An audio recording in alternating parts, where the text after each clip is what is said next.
These people are all studying with the Open University. They come from a wide range of backgrounds and have very different experiences of education. They're people of all different ages and have very different lifestyles, yet they've all chosen to study with the OU. Why? Because it's something totally different. And I'm really keen on RT. I've just had a baby. I thought it was just so ideal. I recently retired. Doing it through the Open University gives me the option of holding my job open. The Open University is the only way I'm going to get through doing a degree with doing a full-time work. I'd like to see if I can actually study again. While I'm here, I'd like to take some knowledge back to Japan. It's a lot more convenient for myself and Karen to do it at home. Well, I decided to do the OU because, well, basically Ron decided first of all.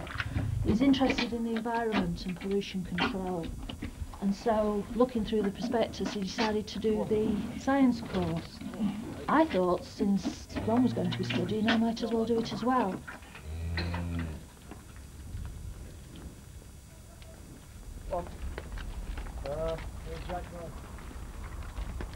But how on earth do busy people with jobs, families and other major commitments, such as a herd of cows, find the time? It fitted in okay. We mainly did our studying at nights. If we found we were getting behind, we'd do it 1-2 afternoons a week sometimes. Depends how important it is to you to do the OU, I think, because we really, really wanted to do it, so you find the time, if that's what you want. Thank you. Time management is one of the most crucial areas for people to get right before they start and to think carefully about what they're going to do and when they're going to do it.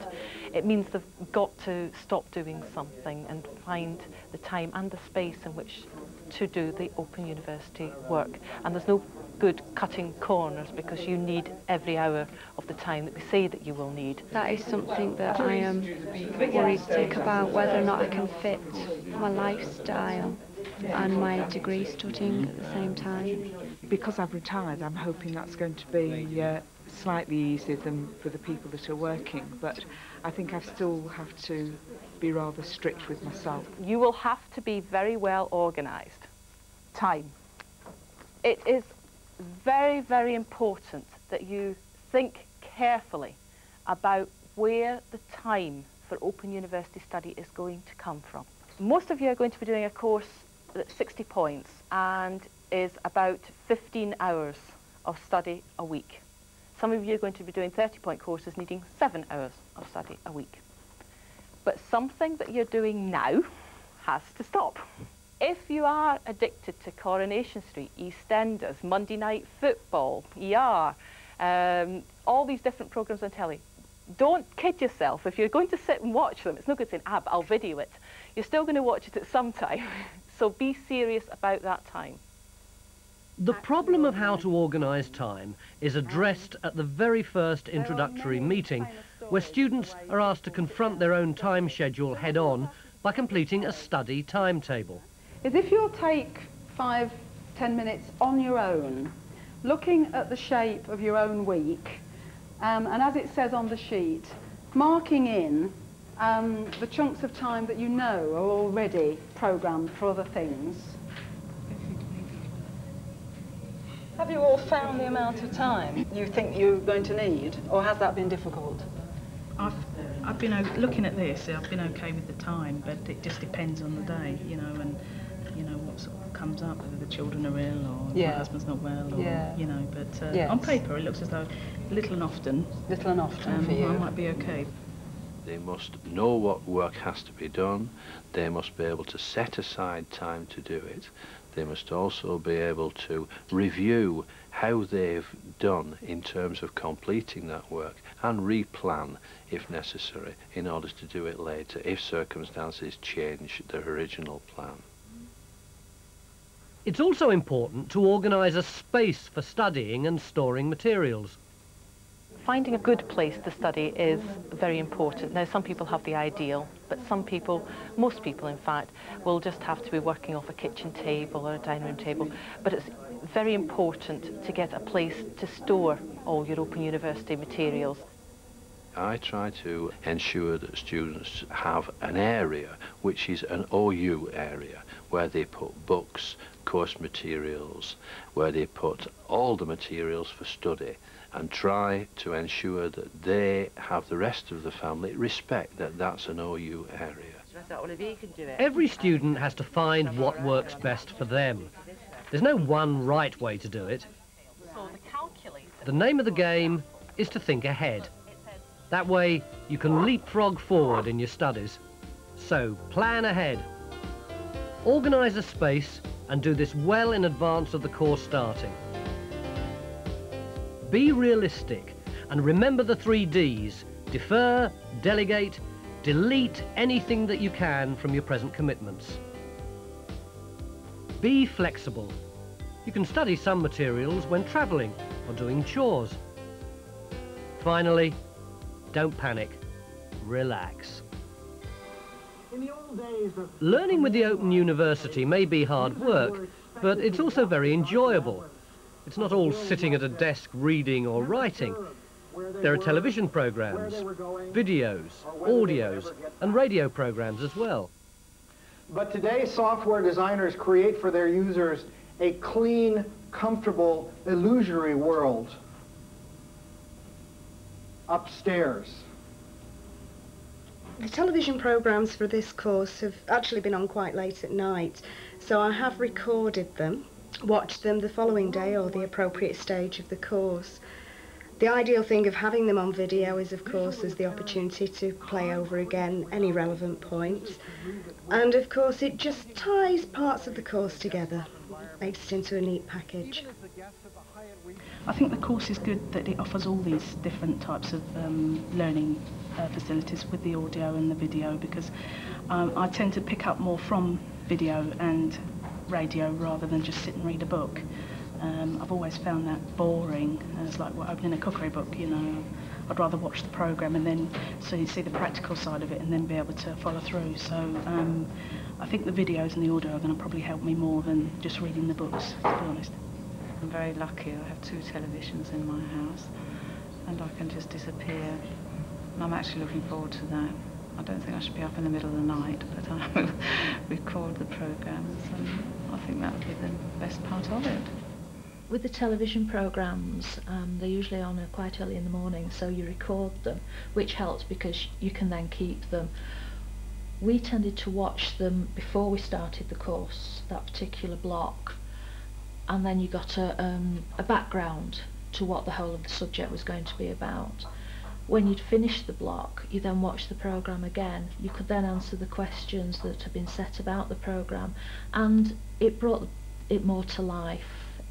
Although it wasn't specifically about the coursework, it was an added dimension to it. There are also broadcast notes to accompany all audio-visual materials.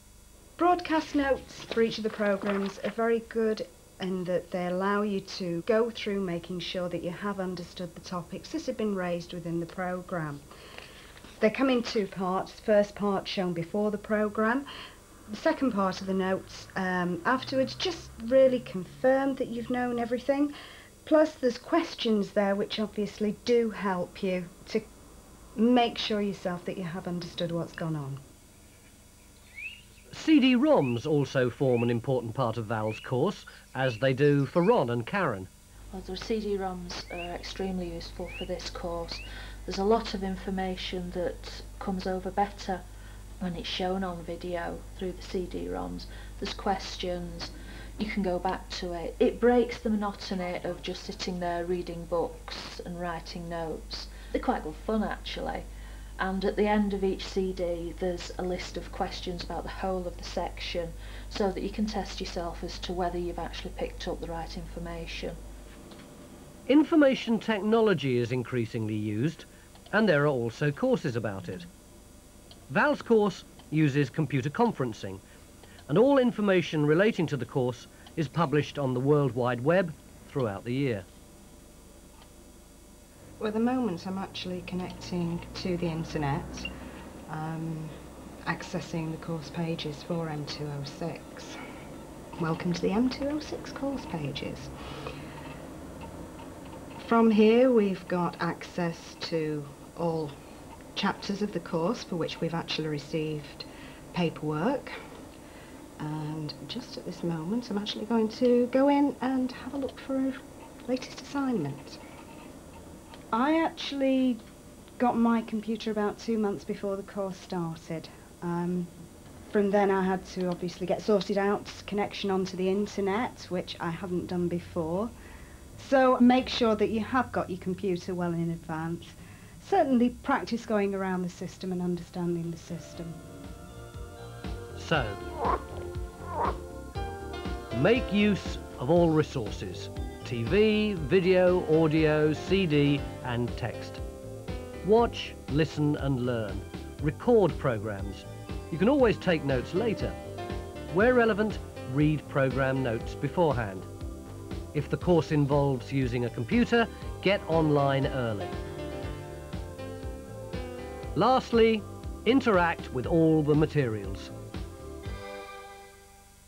You could ring them up. Although it's distance learning, there are tutorials at regular intervals. They're very valuable if you can get to them. Often a problem can be solved in minutes, and it's good to meet other students for motivation and moral support. As far as the tutorials were concerned, they were one a month on a Thursday night. So we'd get finished milking here and then shoot off to Bolton for the tutorial, and they were very helpful. Quite good, yeah. We enjoyed them. Anything you were stuck on, anything like that, you just brought it with Stan, the tutor. It was a very small group as well. So we got to know the people really well, and we could phone them up during the week. Our phone bill went through the roof. There was At a the lot hard of that. parts of the course, we were on the phone for hours to the course members. You have tutorials that you can go to with your tutor, and they put again more flesh on the course, and you get a chance to discuss the problem. So if you sat down and you read chapter 3 and you just it didn't click, and there will be some parts of the course that don't click immediately because they're covering a wide range of topics.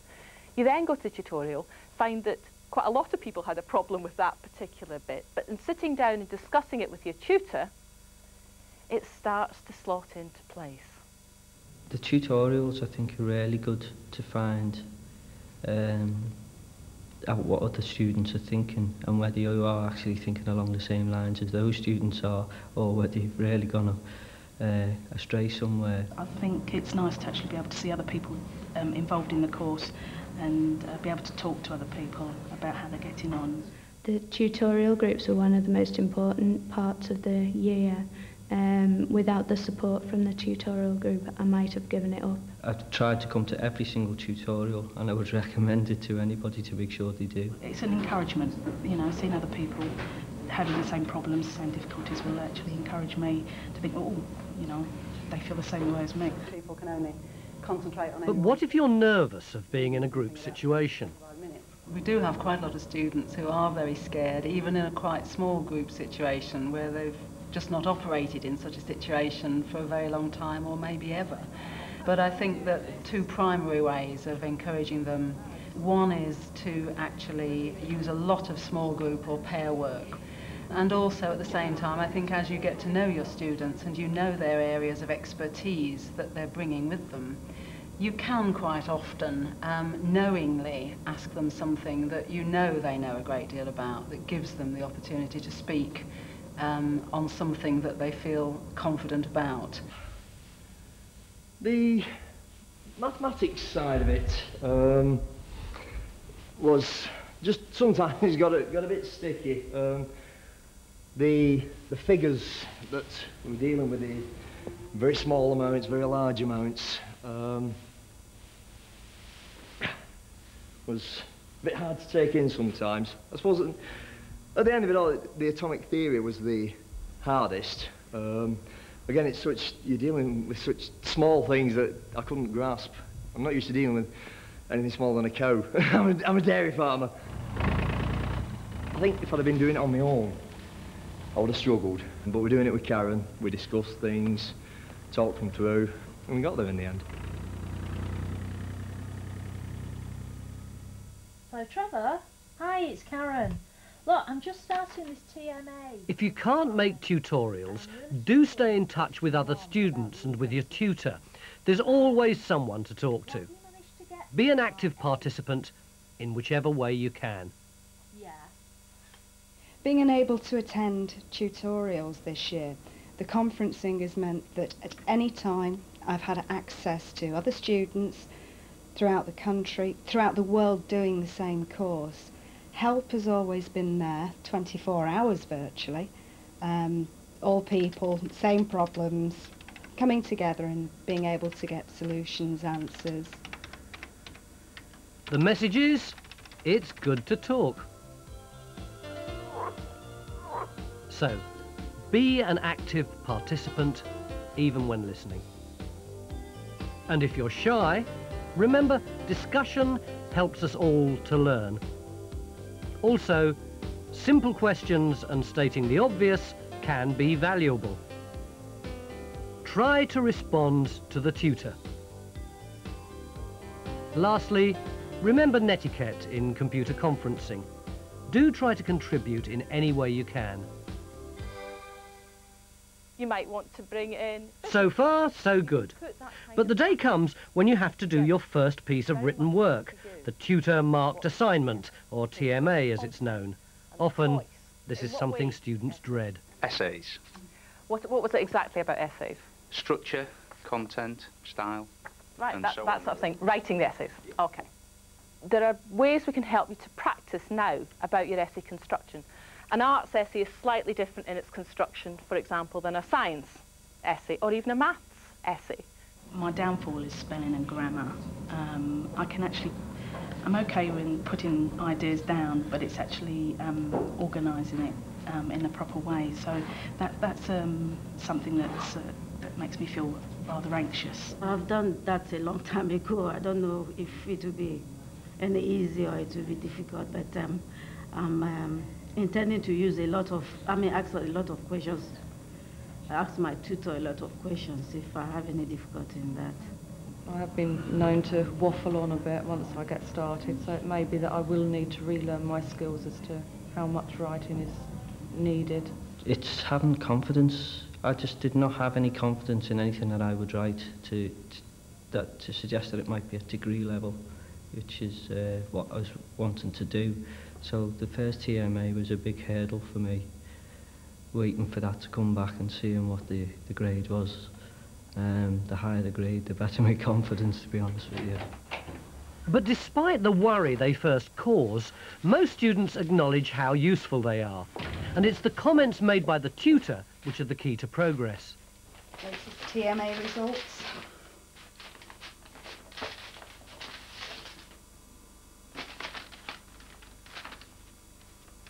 So how is it? It's a lot better than I expected, actually. That's quite a surprise. When I first started with the Open University, I must admit my answers did go on and on and on and on. So the tutor did write, concise, how to set out mathematical questions. That was another point that I wasn't too good at, and that was pointed out to me. So yes, Stan's comments were very valuable. The first thing I see is the mark, and then I think, oh dear, what have I done wrong? And then the comment, that's where the comments really become important to me then, to see exactly where I have gone wrong. First of all, you look at your mark, but then reading through the comments, it was surprising how you needed to improve your language, and you could use that as a base for your next essay. Sometimes you didn't realise you weren't being clear enough with what you were trying to say. Comments on here shows up a mistake that I shouldn't have made, but I did. So it's useful to know, oh, I dropped something there, but that's a good result sheet for me.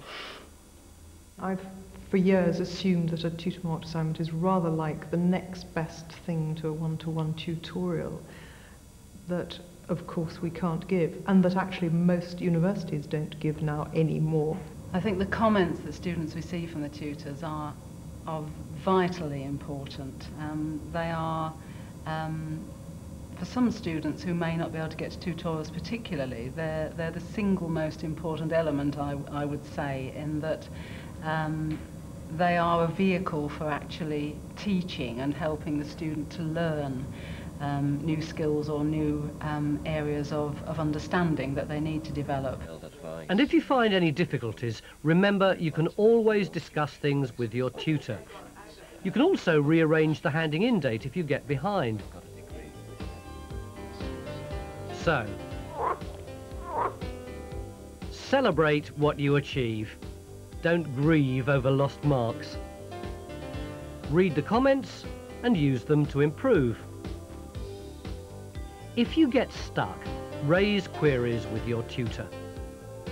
Lastly, remember, keep up a dialogue. Studying with the Open University is challenging and hard work, but it's also great fun and extremely rewarding.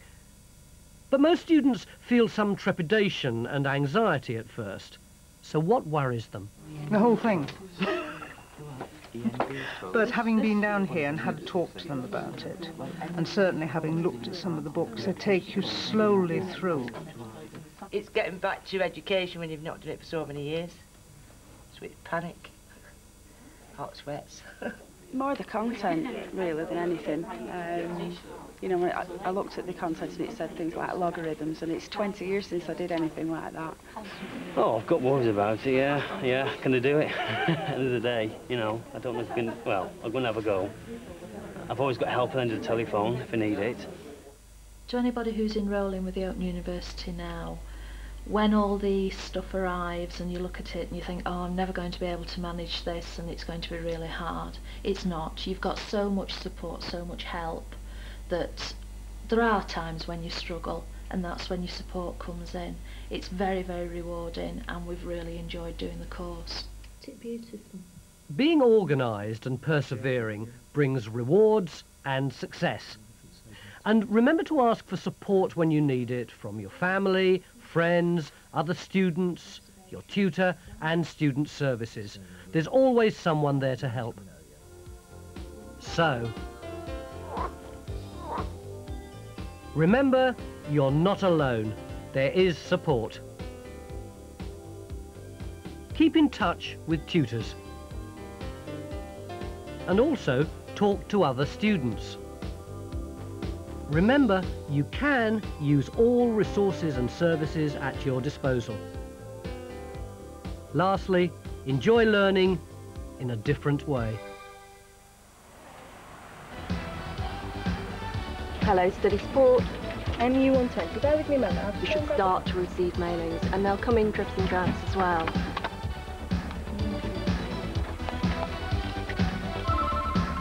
It's basically going to be the number of the assignment.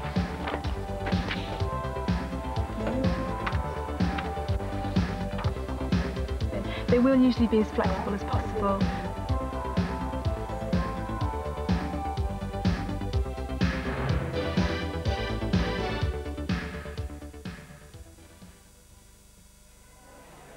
I wasn't used to the university environment, so that was a bit scary, but in fact I've been made to feel very welcome.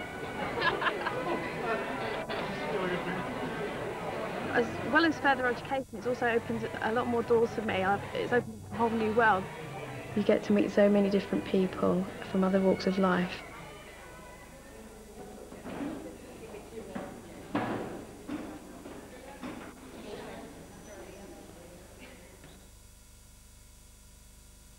In 5 minutes, find out whether